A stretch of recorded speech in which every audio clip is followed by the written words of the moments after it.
చంద్రబాబు గారికి మీద నమోదైన కేసులు ఈ ఎత్తేయడానికి రకరకాల ప్రయత్నాలు చేస్తున్నారా? వాటన్నింటిని నీరుగార్చడానికి ప్రయత్నాలు చేస్తున్నారా? ఏకంగా న్యాయాధికారిపై ఇంటెలిజెన్స్ నిఘానా? గతంలో జగన్ గారి పాలనలో ఒక తప్పుడు వార్త రాసింది ఒక ఎల్లో మీడియా పత్రిక. ఏమని? ఏకంగా హైకోర్టు జడ్జీల మీద నిఘా పెట్టేశారని చెప్పి. దాని మీద పెద్ద సంచలనం అయింది. నిజమా ఒట్టిదాని? అప్పట్లో ఉన్న గౌరవ న్యాయస్థానం వారు ఏకంగా సిబిఐ ఎంక్వైరీ అన్నారు.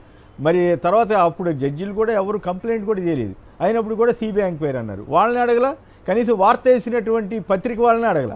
మరి ఆ పరిస్థితి నుంచి ఇప్పుడు యాక్చువల్గా డైరెక్ట్గా ఒక జడ్జి గారే అడిగారు, అయ్యా ఏమిటి నిఘా ఎందుకు పెడుతున్నారని అడిగినట్లుగా సాక్షిలో చాలా ప్రముఖంగా వచ్చింది. మిగతా ఎట్లా రాయరు అనుకోండి, ఈనాడు, ఆంధ్రజ్యోతి ఇవన్నీ. మరి ఈ పరిస్థితి అంటే చంద్రబాబు గారి కేసుల్ని ఎత్తేయొచ్చా? మరి గతంలో చీఫ్ మినిస్టర్గా ఉన్న లాలూ ప్రసాద్ యాదవ్, అలాగే ఓంప్రకాష్ చౌతాలా, ఇలా చాలామంది అనేక కేసులు ఎదుర్కొన్నారు. కొందరు జైలు శిక్ష పడ్డారు. జయలలిత, వీళ్ళందరూ, కరుణానిధి గారు జైలుకి వెళ్ళి వచ్చారు. ఇవన్నీ జరిగినాయి. కానీ అయినప్పుడు కూడా ఈ రకంగా కేసులు నీరుగా చేసే అవకాశం ఎంత మేరకు ఉంటుంది, ఏం కదా? కృష్ణరాజు గారు. చంద్రబాబు నాయుడు గారి కేసులకు సంబంధించి ఆయన అధికారంలోకి వచ్చిన దగ్గర నుంచి ఆయన ప్రధానంగా ఆ కేసుల నుంచి ఎలా తప్పించుకోవాలని చెప్పి చూస్తున్నారు. దాంట్లో భాగంగానే ఆయన అనేక అవమానాలు వచ్చినప్పటికీ కూడా కేంద్రంలో బీజేపీ ప్రభుత్వం కూడా సఖ్యతగా ఉన్నారు. ఎందుకంటే మళ్ళీ ఈడీ అనేది ఇక్కడ ఎంటర్ అయింది కాబట్టి మళ్ళీ వాళ్ళు ఇబ్బంది పెడతారని చెప్పి. అంటే కృష్ణరాజు గారు ఒక చిన్న కామెంట్. ఆయన ఢిల్లీ నుంచి గుజరాత్కు పంపించేస్తానని చంద్రబాబు గారు ఇందాక అన్నట్టు విన్నాం కదా. ఆయన ఢిల్లీ నుంచి గుజరాత్కు పంపించలేదు, కానీ విజయవాడ నుంచి ఈయన గుజరాత్ వెళ్ళినట్టున్నారు. Correct sir. అది ఇక్కడ అంటే ఆ ఈడీ నుంచి కూడా ఇబ్బంది లేకుండా అని చెప్పి చాలా ముందు చూపుతో చంద్రబాబు నాయుడు గారు ఇవన్నీ చేస్తున్నారండి. రెండోది ఏంటంటే, మీకు ఈ రాజకీయ నాయకుల మీద, అంటే ఈ రాజకీయ పార్టీల వారు అధికారంలోకి వచ్చిన తర్వాత వారి మీద ఉన్న కేసుల్ని వారంతా వారు ఎత్తివేసుకుంటున్నారండి. ఇది హోంమంత్రిత్వ శాఖ సహకారంతో పోలీసులు లేదు దర్యాప్తు చేసి కేసులు క్లోజ్ చేస్తామని చెప్పి చేస్తా ఉంటే దానికి సుప్రీంకోర్టు తీవ్రమైన అభ్యంతరాలు చెప్పింది. మీ అంతా మీరు మీ ప్రభుత్వంలో మీ వాళ్ళ మీద మీరు ఇట్లా కేసులు రద్దు చేస్తే కుదరదు, అది ఖచ్చితంగా విచారణ జరపాలని చెప్పిన తర్వాత చంద్రబాబు నాయుడు అంటే ఇప్పుడు ఈ మార్గంలో అంటే ఏదో తూతూ మంత్రంగా విచారణ జరిపించి ఆ కేసుల్ని మాఫీ చేసుకునే ప్రయత్నం చేస్తున్నారు. దాంట్లో భాగంగా ఏంటంటే మీరు జడ్జి గురించి కూడా మీరు ఇంతకు ప్రస్తావించారండి. ఇక్కడ ఆంధ్రప్రదేశ్ వచ్చినప్పటికీ ఎందుకో కానీ ఈసారి చంద్రబాబు నాయుడు గారు ప్రభుత్వం ఎంతో ఏదో భయంగా ఉన్నట్టు కనిపిస్తుంది. ప్రతిదీ కూడా వాళ్ళు ఆ భూతత్వంలో చూడటం, భయపడటం, తర్వాత ఇట్లా భయం ఉన్న వాళ్ళు ఏం చేస్తారంటే అణచివేతలకు మార్గం చేస్తారండి. దాంట్లో భాగంగా అణచివేతలు చేయడం ఇవన్నీ చూస్తా ఉంటే చంద్రబాబు నాయుడు గారు ఖచ్చితంగా ఇటువంటి పనులు చేసిన ఆశ్చర్యపోనక్కరలేదు. ఎందుకంటే మీకు ఇంకో విషయం కూడా గమనించండి, జడ్జెస్ మీద ఇంటెలిజెన్స్ నిఘా అనేది చాలా తీవ్రమైన విషయం. ఇది సుప్రీంకోర్టు వారు కూడా దీన్ని పరిశీలించాలి. రెండోదండి ఇంకోటంటే, ఈ ఇంటెలిజెన్స్ కి సంబంధించి చంద్రబాబు నాయుడు గారు గతంలో ఆయన మీద కూడా ఆయన ప్రభుత్వంలో ఫోన్ ట్యాపింగ్ ఆరోపణలు వచ్చినాయి. ఏపీ వెంకటేశ్వర గారు ఇజ్రాయెల్ ఏదో ఇంటెలిజెన్స్ పరికరాలు తీసుకొచ్చారని చెప్పి ఆరోపణలు ఉన్నాయి. ఇది కాకుండా ముఖ్యం ఏంటంటే, మమతా బెనర్జీ గారు ముఖ్యమంత్రిగా ఉన్న మమతా బెనర్జీ గారు అసెంబ్లీ ఆవరణలో ఆవిడ చాలా స్పష్టంగా చంద్రబాబు నాయుడు గారు ఇజ్రాయెల్ నుంచి ఈ సీక్రెట్ టెక్నాలజీ, ఇంటెలిజెన్స్ టెక్నాలజీ కొనుగోలు చేశారు అని చెబితే దాని గురించి కూడా మనం ఎవరో పట్టించుకోకుండా పోయామండి. అసలు యాక్చువల్గా దాని గురించి కూడా ఒక ఎంక్వైరీ జరపాలి. ఇవన్నీ చూస్తామంటే చంద్రబాబు నాయుడు గారు తన కేసుల పట్ల ఇది సాధ్యమైన ఢిల్లీగా దీన్ని మనం మాఫీ చేసుకోవాలి.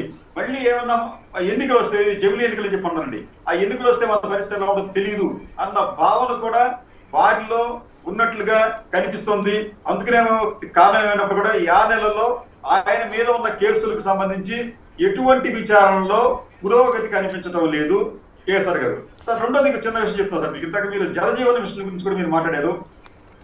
పవన్ కళ్యాణ్ గారు ఈ జగన్మోహన్ రెడ్డి ప్రభుత్వానికి సంబంధించి జలజీవన్ మిషన్ వచ్చారు, నిర్లక్ష్యం చూపించింది, 4,000 నిధులు సరిగ్గా వ్యయం చేయాలని చెప్పి అన్నారండి. అయితే జలజీవన్ మిషన్ సంబంధించి ఆ కేంద్ర ప్రభుత్వం కూడా వైఎస్ సర్కార్ని అభినందించిందండి. అంతేకాకుండా ఒకసారి ఇది చూడండి సార్, ఇది ఈ ఇండియన్ ఎక్స్ప్రెస్ పత్రిక కథనం. అది ఈ జగన్మోహన్ రెడ్డి గారు అధికారంలో ఉన్న దాదాపు 5 ఏళ్లలో, అంటే ఇది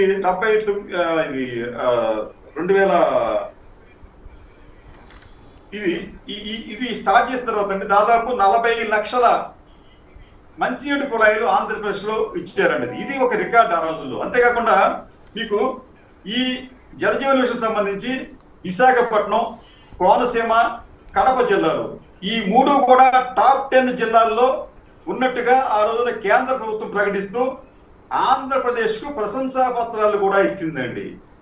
ఎక్కడా కూడా నిధులు దుర్వినియోగం చేసినట్టుగా ఎక్కడ కేంద్ర ప్రభుత్వం చెప్పలేదు. కానీ అంటే ఇప్పుడు వాళ్ళు హత్సంగా అబద్ధాలు చెప్పి బతకాలని ప్రయత్నం చేస్తున్నట్టుగా మనకు అర్థమవుతా ఉంది. పవన్ కళ్యాణ్ గారు ఇగో గతంలో ఇంత జరిగింది ఇప్పుడు ఇంత చేస్తామని చెప్తే అది పద్ధతి. అంతేగాని చంద్రబాబు గారి లైన్లోకి వెళ్ళిపోయిన తర్వాత ఇక ఆయన అట్లా మాట్లాడతారు. కానీ ఈ కేసు చూడండి, చాలా ఇంట్రెస్టింగ్ కేసు. అప్పటి ఛార్జ్షీట్లలో కొన్ని వివరణలు కోరుతూ మళ్ళీ అడిగారట. అడిగితే వాటిని ఇప్పుడు ఇవ్వట్లేదట. ఇంకో ఇంట్రెస్టింగ్ ఏంటంటే సీఎం చంద్రబాబు, మాజీ మంత్రి పి నారాయణ ప్రధాన నిధులుగా ఉన్న అసైన్డ్ భూముల కేసులో గత ఏడాది సిట్ అధికారులు ఓ రియల్ ఎస్టేట్ వ్యాపారి నివాసంలో సోదాలు నిర్వహించి కీలక పత్రాలు స్వాధీనం చేసుకున్నారు.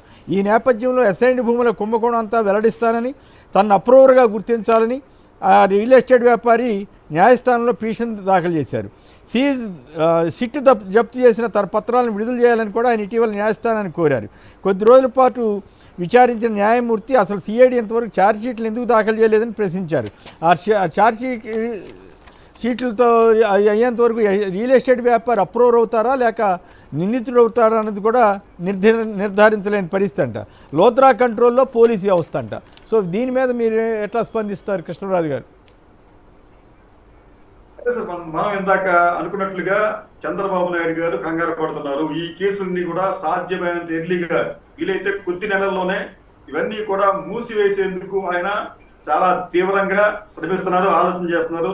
దాంట్లో భాగంగానే ఢిల్లీ నుంచి చాలా కాస్ట్లీయెస్ట్ లాయర్ ఆయన తీసుకురావడం, ఇలా పోలీస్ యంత్రాంగంతో మంత్రాలు జరిపించడం, ఇవన్నీ చూస్తా ఉంటే ఖచ్చితంగా ఆయన ఏంటంటే ఒక భయంతో ఉన్నారు.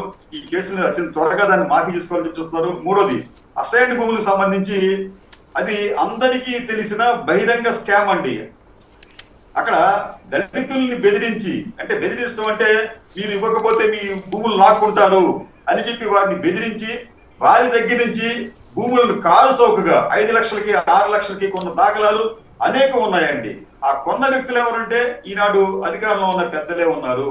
కాబట్టి అంటే అటువంటి కేసులను కూడా నీరుగార్చి ఆ సమయంలో మీకు వైఎస్ గా జగన్మోహన్ రెడ్డి హయాంలో దళితులకు మేలు చేసే విధంగా ఆయన నిర్ణయాలు తీసుకున్నారు. మళ్ళీ ఏమిటంటే మళ్ళీ ఈసారి మళ్ళీ ఈ కొత్తగా వచ్చిన ఈ ప్రభుత్వం మళ్ళీ వారి భూముల్ని ఇప్పటికీ కూడా రిలీజ్ చేయకపోవడం విశేషం అండి. ఇప్పటికీ కూడా దళితుల భూములు అంటే బెదిరించి బలవంతాన్ని తీసుకున్న భూములన్నీ కూడా ఇప్పటికీ ఈ తెలుగుదేశం పార్టీ అనుయాయులు లేకపోతే మద్దతుదారులు ఆ రోజున ఎవరైతే కొనుగోలు చేశారో వారి చేతుల్లోనే ఉన్నాయి. ఇప్పటికీ కూడా అక్కడ దళితులకు న్యాయం జరగలేదు. మరి ఇవన్నీ కూడా కేసు విచారణ చేస్తున్న దర్యాప్తు అధికారులకి తెలియదా? న్యాయస్థానం ముందు ఇవన్నీ ఉంచరా అంటే ఉంచరు. రైట్.